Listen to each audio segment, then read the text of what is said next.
نماز میں دل نہیں لگتا کیا کریں؟ کوئی بات نہیں، نماز میں دل نہ لگے تو بھی نماز پڑھیں۔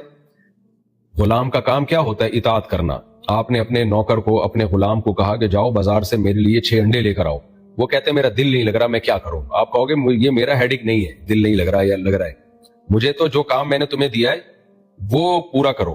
تو وہ اگر آپ کا کام پورا کرے گا، بازار سے 6 انڈے جا کے لے آئے گا، جو کام آپ کہہ رہے ہیں کرے گا، تو پوری تنخواہ آپ اس کو دیں گے۔ تو اسی طرح اگر نماز، اللہ نے ہمیں حکم دیا نماز پڑھو اور کوشش کرو دل لگانے کی۔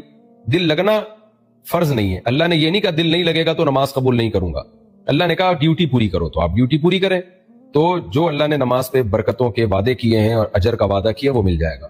اور اگر یہ سوچ کے کہ دل نہیں لگ رہا نماز چھوڑنا شروع کر دی تو پھر بہت بڑے کبیرہ گناہ کے آپ مرتکب ہو جائیں گے۔ دل لگنا اپنے اختیار میں نہیں ہے، دل لگانے کی کوشش کرنا اپنے اختیار میں ہے۔ تو آپ کوشش کریں کہ نماز کی طرف دھیان رہے، لگ جائے ٹھیک ہے، نہیں لگے تو بھی ٹھیک ہے۔